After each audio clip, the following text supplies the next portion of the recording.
Mamuna akwaba at the bank as a TV for any concoction air mashibri fee.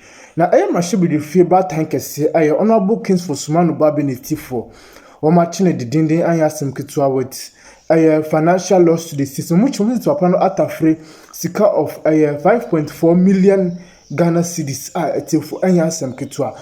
Now, in 2019, and a Tifo, a honorable kings for Sumanu Bagbin as supervisor Moshe and Rabbi said the right to information bill na enye asem ketwa na passes a bill no no institutions be requested some informations be baby monsa anka and alternative institutions wey na issue a parliament with that huge amount of money of 5.4 million Ghana cedis to the state etifo akoya dimpa na ekuno go tie nsema moka no mudi to ya serious na also akotie ebra honorable king for Sumanu Bagbin passes a law na this financial loss to the state at the Bayern.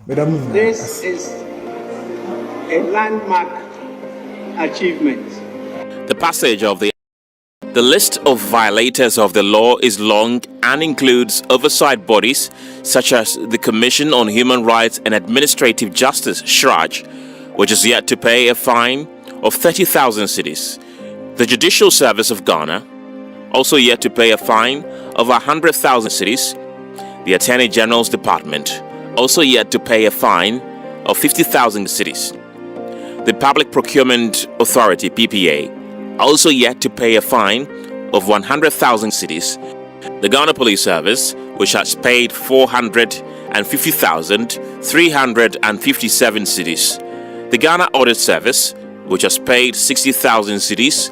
And the Parliamentary Service, which has paid 53,785 cedis. 5 institutions have paid the heaviest fines. They are the Agricultural Development Bank, a total of 1,365,000 Ghana cedis. Ghana Police Service, 450,357 cedis. The Ministry of Education, 260,000 cedis. The Social Security and National Insurance Trust, SNIT, 200,000 cedis, and the Lands Commission, 150,000 cedis. In terms of frequency, the Ministry of Education ranks highest with 4 penalties received, while the Ghana Police Service has received 3. 10 other institutions have suffered 2 penalties each. They include the Ghana Education Service, the Judicial Service, the Lands Commission, Public Procurement Authority, the Ministry of Energy, and the Urban Roads Department. What is worse, state institutions have been used. Private legal practitioner Zakaria Tanko Musa. To go up, they have been very excellent, and I'm happy that they are penalizing those who are recalcitrant the way they have been doing. But very soon, Winston, the penalties are actually going to go up. That, these institutions will suffer are actually going to go up. And they'll go up in a way that I'll disclose very soon. These are just my preliminary comments. We appeared before the Subsidiary Legislating Committee in July of 2024. It was a bit late, but because of that, the rules or the regulations have not been passed. But the regulations are also very good, and they are going to be substantial and effective fines for non-complying institutions. Legal practitioner, host of a news file on Joy News.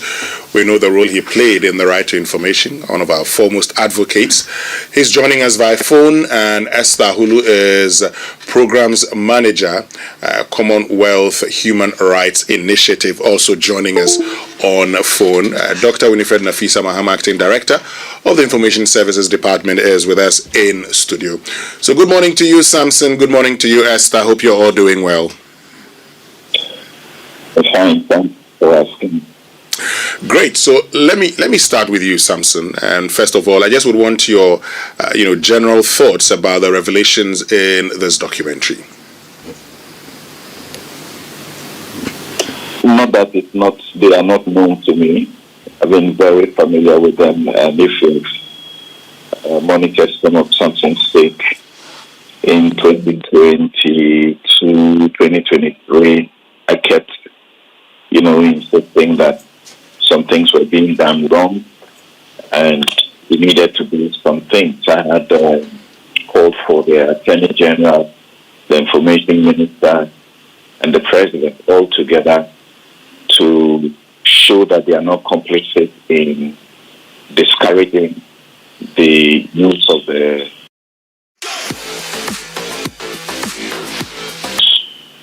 disgraceful conduct by officials who were doing some of these things, putting some of these stumbling blocks in our way. I actually also called for the dismissal of the heads of institutions who were embarrassing the government and giving the country such a bad name. I still believe in all of these, and I believe that the signaling is important.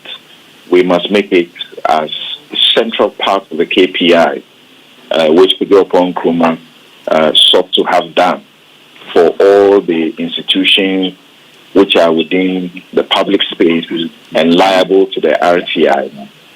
Imagine part of their KPI that they are seen to be proactive in enabling disclosure of information for as long as it is not information that is exempt, and also for particular individuals to be held liable and to be made to pay from their pockets if they do not, comply with the request in a manner that is consistent with the law. For example,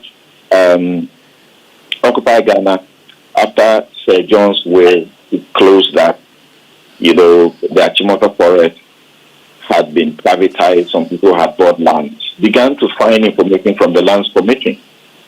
The Lands Commission was so nonchalant in its conduct.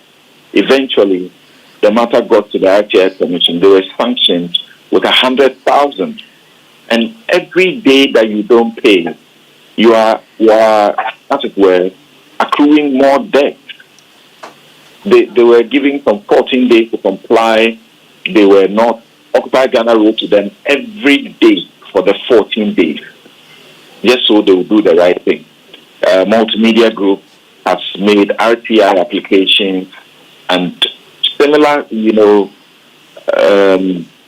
discouraging conduct has been seen on the part of, public officials who are in charge of these institutions. And I think we need to do the right thing and do it as quickly as possible. The RTI Commission, they have been very excellent, and I'm happy that they are penalizing those who are recalcitrant the way they have been doing. But very soon, Winston, the penalties are actually going to go up.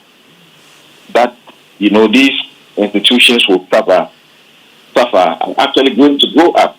And they'll go up in a way that I'll disclose very soon. These are just my preliminary comments. We appeared before the Subsidiary Legislating Committee in July of 2024. It was a bit late, but because of